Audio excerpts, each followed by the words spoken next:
Welcome to my video. Today we learn about Geography Unit 9 Indian Transport and Communication. This academic year questions prepared by them based theme based. So in this unit you will get 100% 3 marks. One question will be confirm 3 ಅಂಕಕ್ಕೆ ಖಂಡಿತವಾಗಿಯೂ ತಮಗೆ ಒಂದು ಪ್ರಶ್ನೆ ಈ ಒಂದು ಘಟಕದಿಂದ ಖಂಡಿತವಾಗಿಯೂ ಬರುತ್ತದೆ. ಏಕೆಂದರೆ ಇದು ನೀಲನಕಾಶೆ ಆಧಾರಿತವಾಗಿ ಇಲ್ಲಿ ಕೇಳಿಲ್ಲ. ಆದ್ದರಿಂದಾಗಿ ಥೀಮ್ ಬೇಸ್ಡ್ ಆಗಿ ಒಂದೊಂದು ಅರ್ಥಶಾಸ್ತ್ರ, ಇತಿಹಾಸ, ಭೂಗೋಳ ಹೀಗೆ ಥೀಮನ್ನು ಹೊಂದಿ ಇಂತಿಷ್ಟು ಅಂಕ ಅಂತ ಡಿವೈಡೆಡ್ ಮಾಡಿದ್ದಾರೆ. ಅದರ ಪ್ರಕಾರವಾಗಿ 3 ಅಂಕಕ್ಕೆ ಈ ಒಂದು ಘಟಕ ತಮಗೆ ಇದೆ. Watch my video till the end. If you didn't subscribe my channel, subscribe and like the bell icon and share to your friend. Anyway, you discussion above and your idea give to us in our comments box. Thank you. Just we are learning about going on to this chapter Unit 9 Geography Indian Transport and Communication. Dear students, in this chapter we learn about the following. 1. Meaning and importance of transport. Second one, modes of transport in India. Just like 1, land transport types. Second one, water transport types. Third one, air transport types. And communication. Latest view to communication, meaning, importance, types in our India. Meaning and importance of transport. Just like these questions, briefly explain the importance of transport or what are the advantage of transport. We ask the questions. The meaning. The transport means movement of goods, service and passengers from one place to another. Efficient and cheap means of transport helps to develop resources, agricultural, promotes industrial progresses, widen the market, increase the internal and external trade, provides employment, raises the income and standard of living of the people, encourages tourism and helps difference. You can know about this question and answer. This chapter is very easy. ಈ ಒಂದು ಘಟಕ ಬಹಳ ಅರ್ಥಪೂರ್ಣ ಮತ್ತು ಬಹಳ ಸುಲಭೀಕರಣವಾಗಿದೆ. ಈ ಘಟಕದಲ್ಲಿ ತಮಗೆ ನಾಲೆಜ್ ಆಧಾರಿತವಾಗಿರುವಂಥ ಪ್ರಶ್ನೆಯನ್ನು ಕೇಳಿರುತ್ತಾರೆ. ಯಾವುದೇ ಕಾರಣಕ್ಕೆ ಅಪ್ಲಿಕೇಶನ್ ಆಧಾರಿತ ಪ್ರಶ್ನೆ ಇಲ್ಲಿ ಬರುವುದಿಲ್ಲ. ಆದ್ದರಿಂದವಾಗಿ ಇದರ ಒಂದು ಪ್ರಾಮುಖ್ಯತೆ, ಒಂದು ಸಾರಿಗೆ ಮತ್ತು ಸಂಪರ್ಕದ ಪ್ರಾಮುಖ್ಯತೆಯನ್ನು ತಿಳಿಸಿ ಎಂದು ಕೇಳಿದಲ್ಲಿ ಈ ಉತ್ತರವನ್ನು ತಾವು ನೀಡಿ ಸುಲಭವಾಗಿ 3 ಅಂಕವನ್ನು ಪಡೆಯಬಹುದು. ಹೆಚ್ಚಾಗಿ ಕೇಳುತ್ತಿರುವಂಥ ಪ್ರಶ್ನೆಯೂ ಕೂಡ ಆಗಿದೆ. Modes of transport.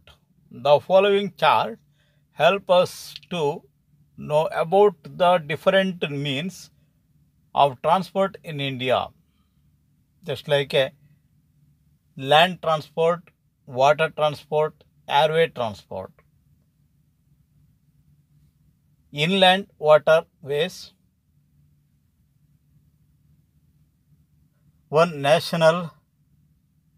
Second one, railways.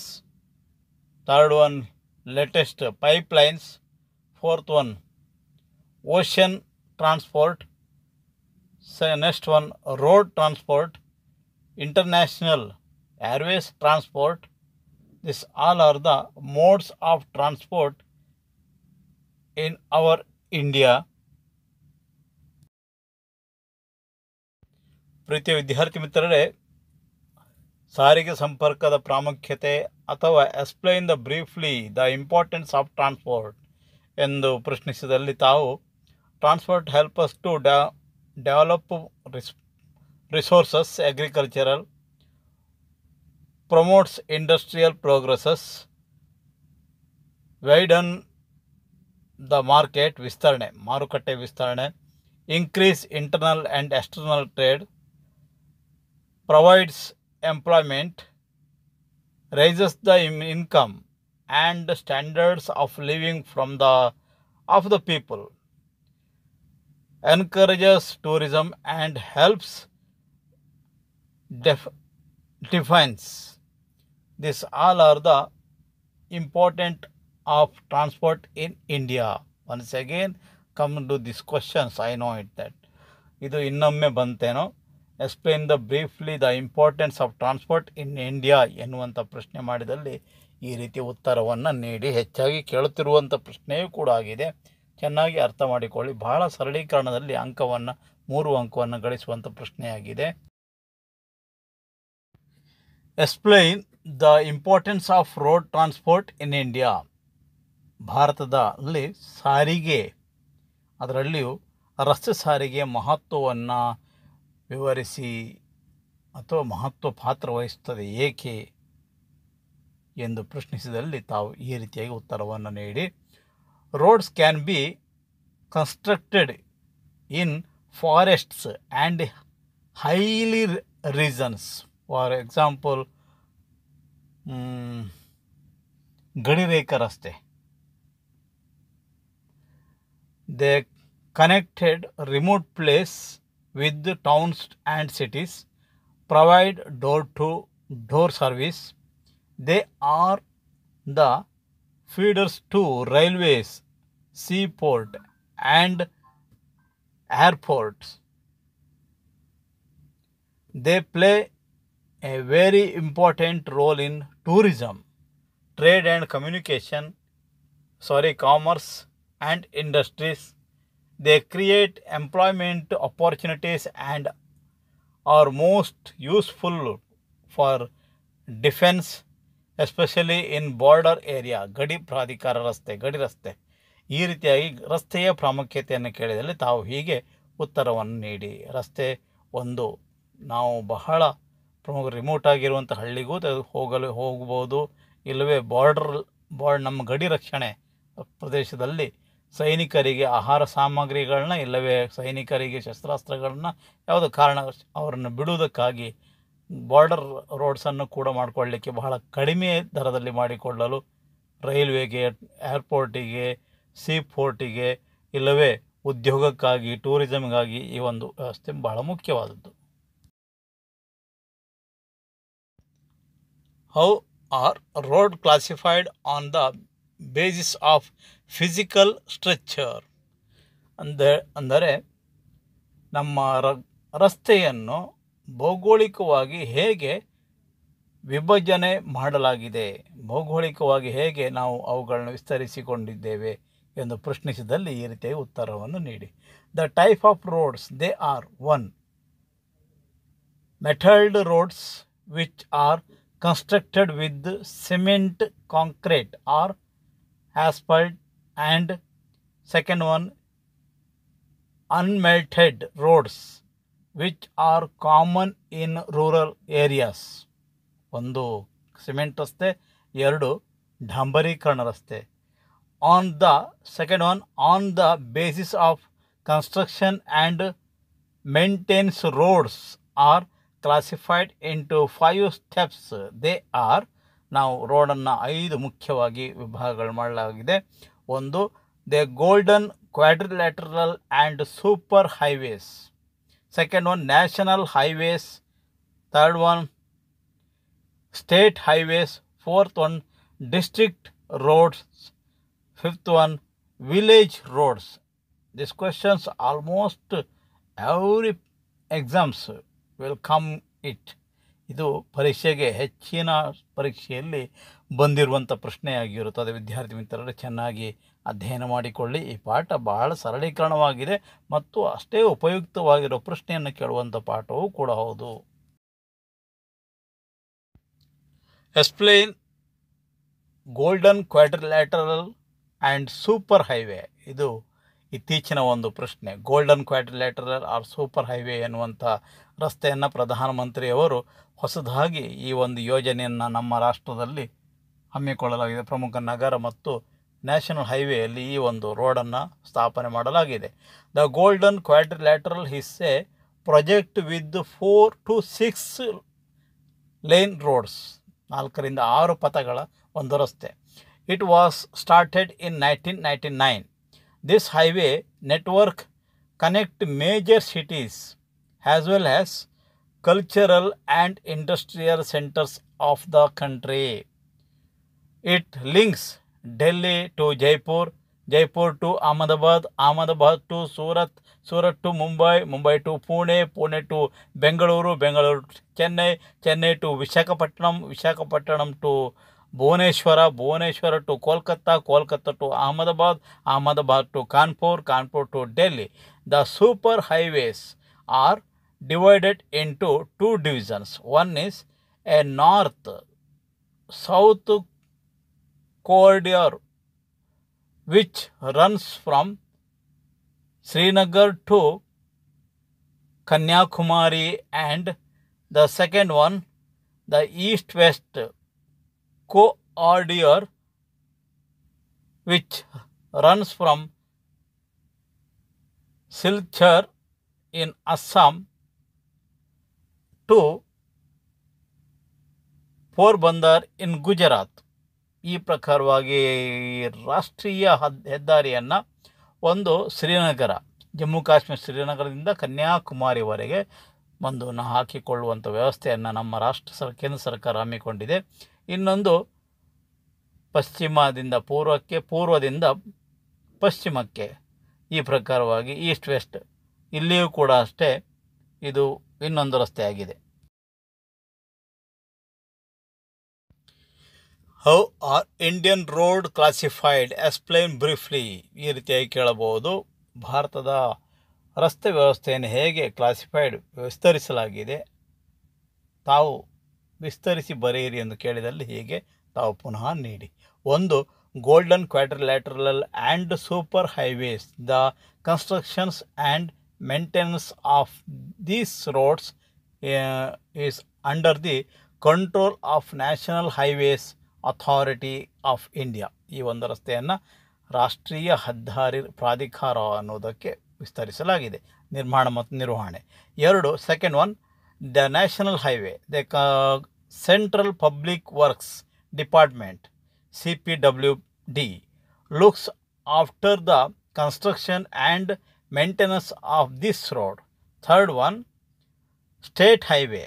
The state public works department undertaken the construction and maintenance of this road. ಇದು ರಾಜ್ಯ ರಸ್ತೆ, ಅದರ ನಿರ್ಮಾಣ ಮತ್ತು ನಿರ್ವಹಣೆ ಅವರಿಗೆ ಸಂಬಂಧಪಟ್ಟಿದ್ದು. ಹೀಗೆ ಅಧ್ಯಯನಕ್ಕಾಗಿ ತಾವು ತಿಳಿದುಕೊಳ್ಳಿ. This question is continues. ಈ ಒಂದು ಪ್ರಶ್ನೆ ಮುಂದುವರಿದು. 4th one, district road. Zilla panchayat is in charge of this road. They connected the taluk headquarters with the state highways, railways etcetera.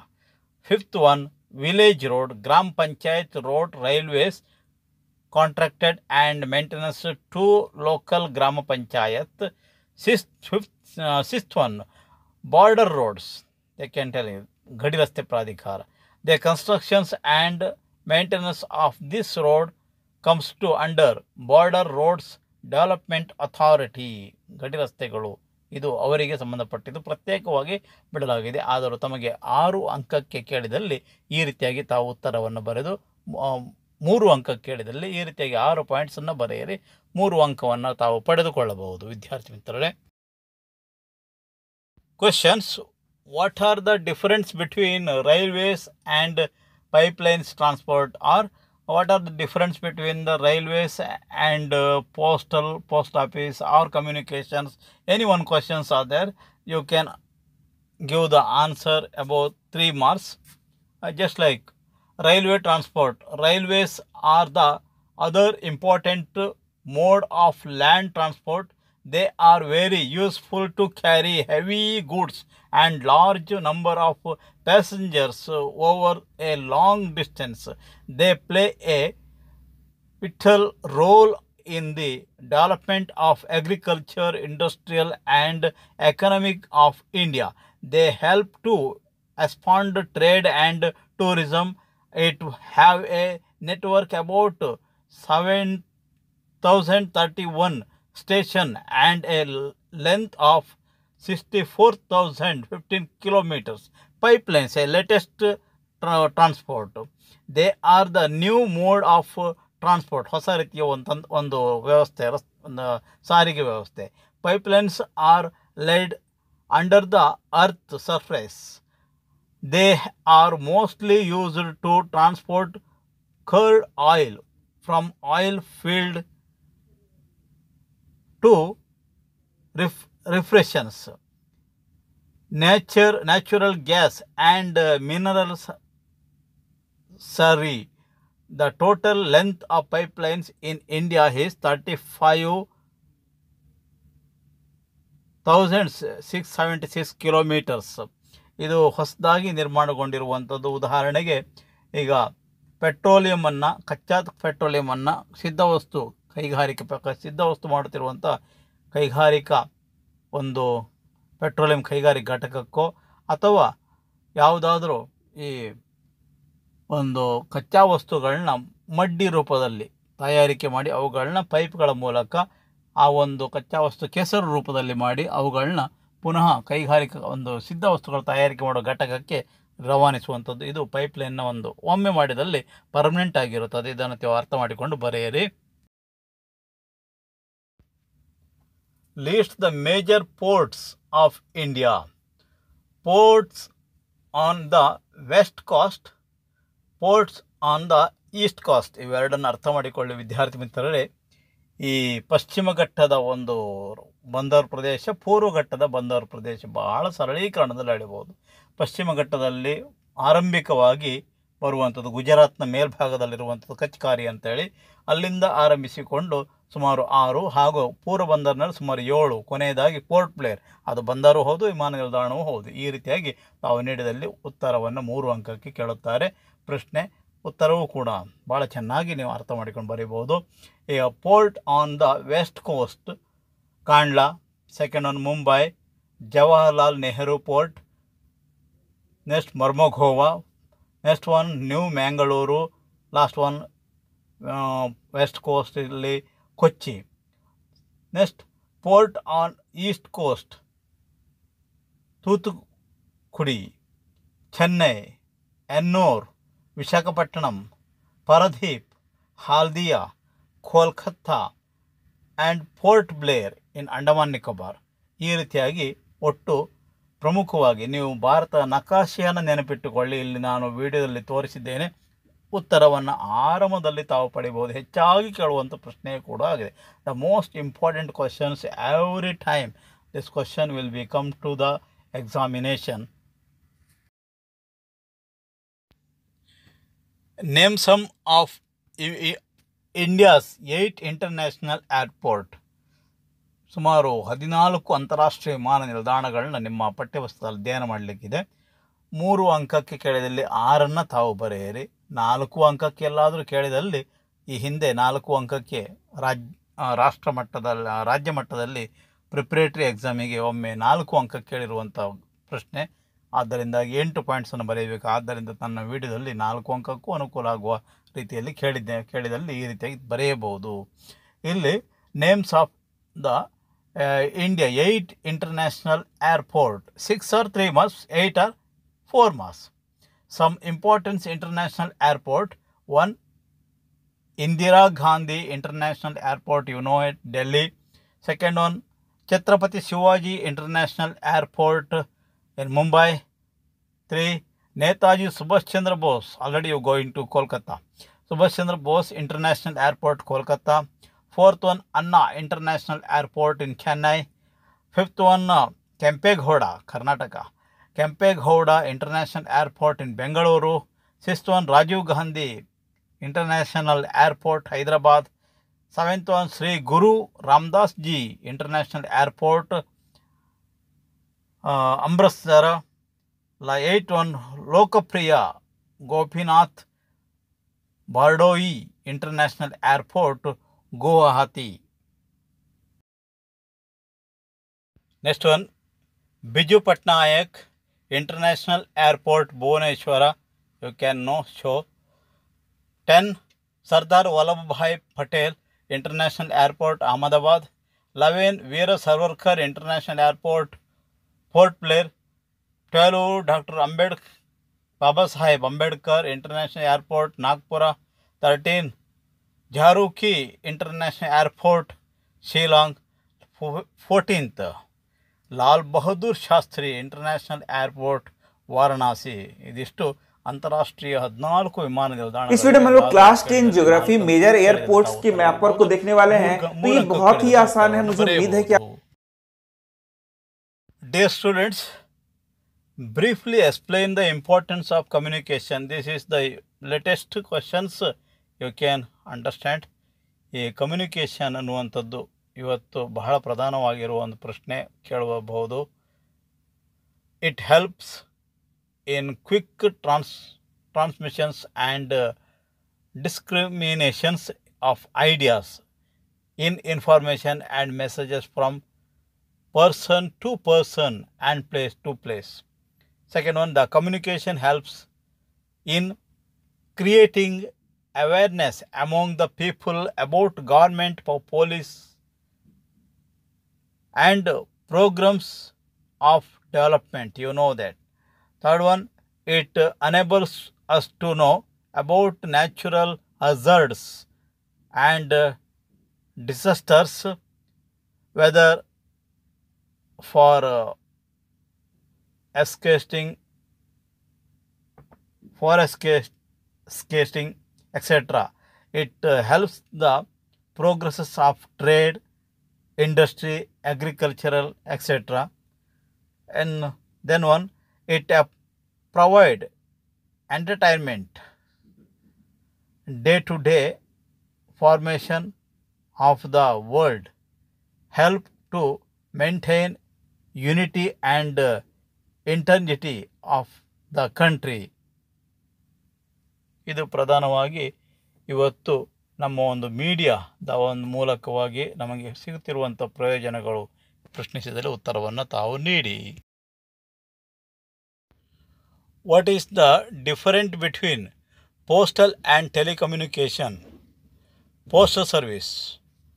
One, this is one of the most important communication system that extended since a long time in India. Second one, post office provide many services such as carrying letters, packets, parcels, money orders, etc. from one place to the another. 3. They also provides savings banks, specialties, issuing national savings certificate, etc. Post ಆಫೀಸಿಗೂ ಮತ್ತು ಟೆಲಿಫೋನ್ಗಳಿಗೂ ವ್ಯತ್ಯಾಸವನ್ನು ಕೇಳಿದರೆ ಹೆಚ್ಚಾಗಿ ಕೇಳುವಂಥ ಪ್ರಶ್ನೆ ಇದು. ಬಂದಲ್ಲಿ ತಾವು ಉತ್ತರವನ್ನು ನೀಡಿ. ಇಲ್ಲಿ ಪೋಸ್ಟ್ ಆಫೀಸ್ನಲ್ಲಿ 3 ಉತ್ತರಗಳಿವೆ. ಅದೇ ಪ್ರಕಾರ ಟೆಲಿಫೋನ್ನಲ್ಲಿಯೂ ಕೂಡ 3 ಉತ್ತರಗಳನ್ನು ನಾವು ಪಡೆಯಬಹುದು. ಒಟ್ಟು 6 ಪಾಯಿಂಟ್ಸ್ಗಳಾಗ್ತವೆ. 3 ಅಂಕಕ್ಕೆ ಸರಿಯಾಗುತ್ತದೆ ಎಂದು ಭಾವಿಸಿಕೊಂಡಿದ್ದೇನೆ. ಅಧಿಕ ಬಾರಿ ಕೇಳಿರುವಂಥ ಪ್ರಶ್ನೆಯೂ ಕೂಡ ಆಗಿದೆ ವಿದ್ಯಾರ್ಥಿ ಮಿತ್ರರೇ. Telecommunication. 1. It refers to communication over a distance by cable, telegraph, telephone, fax, etc. 2. In India, telecommunication network has reached almost every remote corner. Third one, telephone and mobile phone service have replaced the telegraphic service. This is the answer. ಇದು post office ಮತ್ತು telecommunication telephone ಆಫೀಸ್ನ ಒಂದು ಮಹತ್ವದ ಕಾರ್ಯಗಳು. ಇದರ ಸಂಬಂಧಿಸಿ ಅವೆರಡಕ್ಕೂ combination ಆಗಿ ಪ್ರಶ್ನೆ ಹೆಚ್ಚಾಗಿ ಬರುತ್ತಿರುತ್ತದೆ. ಉತ್ತರವನ್ನು ತಾವು ಈ ರೀತಿಯಾಗಿ ನೀಡಿ. Then same questions, radio and television or radio and television, one questions they are giving that. They are very useful to our several areas because our farmers get up to date informations about the agricultural problems from commodity price. ಇದು ಕೃಷಿಕರಿಗೆ ಬಹಳ ಉಪಯುಕ್ತ. Weather forecast, modern methods of cultivations, etc. They provide a variety of programs such as educational and informative news, entertainment. All India Radio was coined in 1936. ತಮಗೆ ಗೊತ್ತಿದೆ, ತಾವು ಇವಾಗಲೇ ಆಕಾಶವಾಣಿಯಿಂದ ಅನೇಕ ವಿಧದಲ್ಲಿ ರೇಡಿಯೋ ಪ್ರೋಗ್ರಾಮ್ಸ್ ಮತ್ತು ದೂರದರ್ಶನಗಳ ಮೂಲಕವೂ ತಾವು ಪಡೆದುಕೊಂಡಿದ್ದೀರಿ.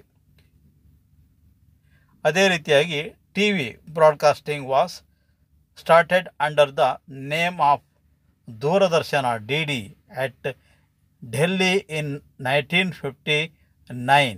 ಇದು ಕೂಡ ಬಂದಿರುವಂಥದ್ದು. ಇವೆರಡನ್ನು ತಾವು ಬರದಲ್ಲಿ ಅಂಕವನ್ನು ಪಡೆಯಬಹುದು. Describe the role of the computers in the advancement of India technology. ಹೆಚ್ಚಾಗಿ ಕೇಳುವಂಥ ಪ್ರಶ್ನೆ. ತಂತ್ರಜ್ಞಾನ ವಿಜ್ಞಾನದಲ್ಲಿ ಇವತ್ತು ಗಣಕಯಂತ್ರದ ಪಾತ್ರವನ್ನು ಕೇಳುವಂಥದ್ದು. Satellites and computer network. The development of electronic technology and space service has brought a great change of communication in media. Computer network has provided internet facilities, email service, fax, etc. Artificially, satellites has marked a new in the history of global telecommunication. Radio and TV networking over India are done through satellites technology. ತಂತ್ರಜ್ಞಾನ, ಸ್ಯಾಟಲೈಟ್ಸ್ನ ಉಪಗ್ರಹಗಳ ಮೂಲಕ ಇಂಥ ಒಂದು ತಂತ್ರಜ್ಞಾನವನ್ನು ಬಳಕೆ ಮಾಡಿಕೊಳ್ಳಲಾಗಿದೆ. ಇದನ್ನು ಸ್ವಲ್ಪ ಅರ್ಥ ಮಾಡಿಕೊಂಡು ಹಾಗೆ ನೇರವಾಗಿ ಬಟ್ಟಿರಿಸಿದಲ್ಲಿ ತಾವು ಪೂರ್ಣಾಂಕವನ್ನು ಪಡೆಯಬಹುದು. ಎಲ್ಲಿಯೂ ಕೂಡ ಕಟಾಪ್ ಮಾಡುವುದು ಕಷ್ಟಕರವಾಗುತ್ತದೆ ಎಂದು ನಾನು ಭಾವಿಸಿ ಹಾಗೆ ತಮಗೆ ಅಧ್ಯಯನಕ್ಕಾಗಿ ನೀಡಿದ್ದೇನೆ. The geographical information system GIS, Global Positioning System GPS and remote sensing technology have been developing in India. GIS is a computer-based system which can accumulate and internet data on the Earth's surface. ಭೂಮಿಯ ಒಂದು ಬಗ್ಗೆ ಅಧ್ಯಯನ ಮಾಡುವುದಕ್ಕಾಗಿ GIS ಅನ್ನು ಬಳಕೆ ಮಾಡುತ್ತೇವೆ. The GPS indicates the location of stationary or moving object or person through pointing out the latitude and longitude and height above the sea level. ಇದು ನಾವು ಯಾವುದು ಈ ಒಂದು ಭೂಮಿಯ ಅಕ್ಷಾಂಶ ರೇಖಾಂಶವನ್ನು ಮತ್ತು ಒಂದು ವಸ್ತು ಇರುವಂಥ ಸ್ಥಳವನ್ನು ಈ ಲೊಕೇಶನನ್ನು ಗುರುತಿಸಿಕೊಳ್ಳಲಿಕ್ಕೆ ನಮ್ಮ ಒಂದು ವಾಹನದಲ್ಲಿ GPS ಅನ್ನು ಕೂಡ ಬಳಕೆ ಮಾಡಿಕೊಳ್ಳೋದು, ಎಲ್ಲಿ ಹೋಗುತ್ತಿದೆ ಎಲ್ಲಿ ಬರುತ್ತಿದೆ ಎನ್ನುವುದನ್ನು ಕೂಡ ತಿಳಿದುಕೊಳ್ಳೋದಕ್ಕಾಗಿ ಅನುಕೂಲಕರವಾಗಿ ಇವತ್ತು ಬಳಸಿಕೊಳ್ಳಲಾಗುತ್ತದೆ. The remote sensing technology collects information regarding the Earth's surface. It gathers information about the distance between two objects without touching the objects. Aerial and satellites photos are taken through remote sensing. ಈ ಒಂದು ನಾವು ಇಮೇಜನ್ನು ತೆಗೆಯುವಂಥದ್ದು ಸ್ಯಾಟಲೈಟ್ಸ್ಗಳ ಮೂಲಕವಾಗಿ ಇವತ್ತು 4K ಬಂದಿದೆ. ಸುಮಾರು 4-5 ಸ್ಯಾಟಲೈಟ್ಸ್ಗಳು ಒಂದು ಇಮೇಜನ್ನು 4Kಯಲ್ಲಿ ತೆಗೆದುಕೊಡುವಂಥದ್ದು, ಬಹಳ ಚೆನ್ನಾಗಿರುವಂಥದ್ದು, ಹೀಗೆ ನಮಗೆ ನೀಡುವಂಥದ್ದು. ಇದೆಲ್ಲವೂ ಕೂಡ ಇವತ್ತು ಆಧುನಿಕ ತಂತ್ರಜ್ಞಾನ ವಿಜ್ಞಾನ ಗಣಕಯಂತ್ರದ ಮೂಲಕ ನಾವು ಪಡೆಯುತ್ತಿರುವಂಥ ಒಂದು ಹೊಸ ಒಂದು ತಂತ್ರಜ್ಞಾನ ನಾವೆಲ್ಲ ಬಳಕೆ ಮಾಡಿಕೊಳ್ತಿದ್ದೇವೆ, ನಮ್ಮೆಲ್ಲರ ಕೈಯಲ್ಲಿ ಕೂಡ ಇದೆ. ಅಂತೂ ವಿದ್ಯಾರ್ಥಿ ಮಕ್ಕಳ ಕೈಯಲ್ಲಿ ಇಂದಿನ ಒಂದು ಆಟದ ಸಾಮಾನಾಗಿ ಕೂಡ ಕಂಡುಬರುತ್ತಿರುವುದನ್ನು ತಾವು ಗಮನಿಸಿಕೊಂಡು ಉತ್ತರವನ್ನು ನೀಡಿ ಅಂಕವನ್ನು ಗಳಿಸಿ. Who all are viewing this video, please subscribe my channel, like and comments and share my video to your friends. Anyway, this much viewers helping to my watching the video till the end. So I am very thankful to Fusion Teaching by Spurti Channel Kollur. Once again, thanks for to all of the YouTube watchers or all of the YouTube channel, my channel subscriber and others. Thank you very much. ತುಂಬ ಧನ್ಯವಾದಗಳನ್ನ ತಮಗೆ ತಿಳಿಸ್ತೇನೆ. ವಂದನೆಗಳು.